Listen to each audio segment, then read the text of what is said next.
बीते हफ्ते बाजार में बहुत कुछ देखने को मिला। पिछले हफ्ते अगर बात करें तो शेयर बाजार में मजबूती तो जरूर देखने को मिली है, जिससे देश की टॉप 10 कंपनियों में से 6 के मार्केट कैप में जबरदस्त बढ़ोतरी हुई है। एचडीएफसी बैंक और भारतीय एयरटेल बीते हफ्ते सबसे ज्यादा फायदे में रहे, जबकि आरटीसी, एसबीआई, हिंदुस्तान यूनिलीवर और टीसीएस को भारी नुकसान झेलना पड़ गया। मिले जुले तिमाही नतीजों, एफआईआईज की तरफ से हो रही बिकवाली, अमेरिकी राष्ट्रपति की अनिश्चित टैरिफ नीतियां और मिले जुले बाजारों का पूरा असर भारतीय शेयर बाजार पर देखने को मिला। वहीं लगभग 5 सालों में पहली बार आरबीआई द्वारा ब्याज दरों में की गई कटौती के बीच भी बाजार काफी वॉलेटाइल नजर आया। बीएसई स्मॉल कैप इंडेक्स की बात करें तो यहां पर मामूली बढ़त दिखाई दी है और कारोबार मामूली बढ़त के साथ बंद हुआ। हालांकि इससे पिछले 4 हफ्तों से चली आ रही गिरावट का सिलसिला जरूर टूट गया, जबकि बीएसई मिड कैप और लार्ज कैप इंडेक्स में अच्छी बढ़त भी दर्ज की गई।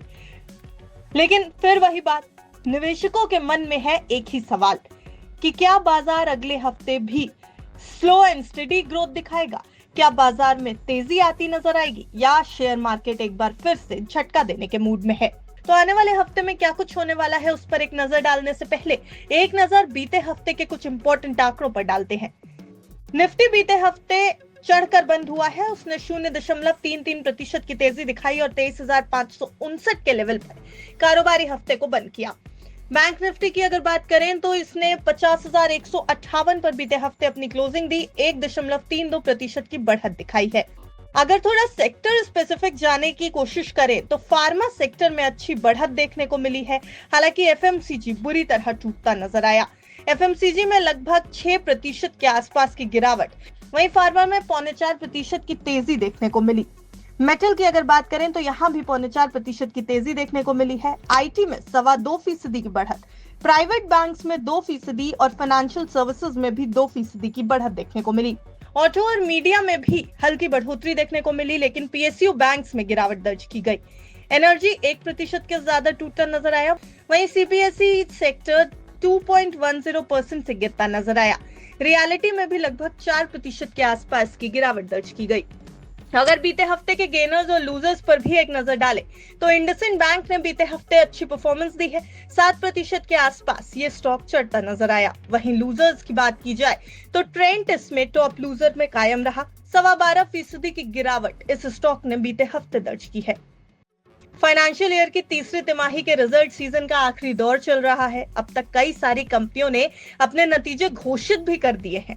अब अगले हफ्ते 108 कंपनियां अपने फाइनेंशियल रिजल्ट्स पेश करने वाली हैं। इनमें आएंगी Eicher Motors, Nykaa, Hindalco, Patanjali foods, Varun beverages, IRCTC, Lupin, Tata investment corporation, Vodafone Idea, Ashok Leyland और एचएएल जैसे कंपनियों के नाम।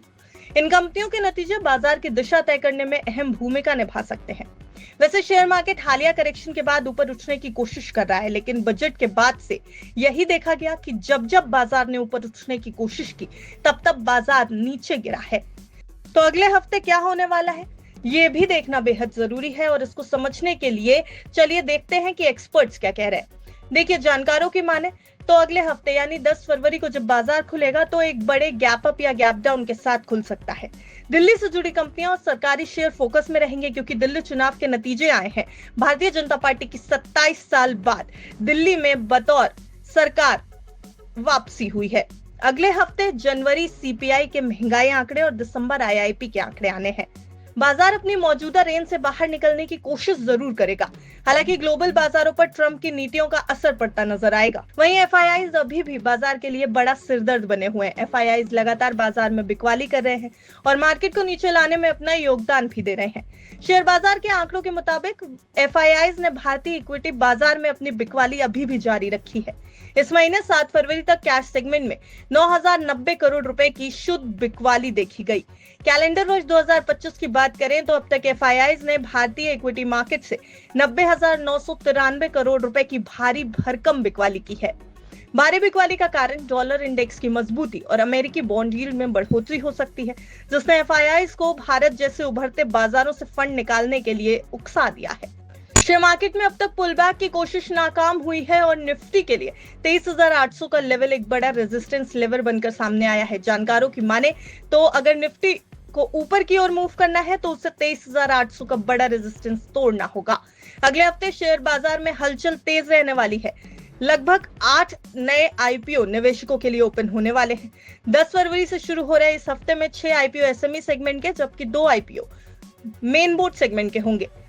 मेन बोर्ड सेगमेंट में एजिक्स इंजीनियरिंग और हेक्सावे टेक्नोलॉजीज के 2 आईपीओ आने वाले हैं। इसके अलावा स्टॉक मार्केट में 6 नई लिस्टिंग भी देखने को मिलेगी। बाजार के अहम लेवल्स की बात करें तो 23,450, 23,500 का जोन निफ्टी पर अहम सपोर्ट होगा, जबकि 23,700, 23,770 के जोन में निफ्टी पर रेजिस्टेंस देखने को मिल सकता है। तो कुल मिलाकर बाजार अगले हफ्ते भी उतार चढ़ाव के दौर पर से गुजर सकता है। हालांकि उम्मीद यही की जा रही है कि सरकारी कंपनियों के शेयरों में मूव बनता नजर आएगा। फोकस में रहेंगे ये शेयर। और बाजार में अब अगले हफ्ते क्या कुछ होता है, क्या निवेशकों को कोई बड़ा झटका तो नहीं मिल जाएगा, क्या बाजार स्लो एंड स्टेडी ग्रोथ दिखाएगा, ये सब कुछ आने वाले हफ्ते में आपके सामने आएगा।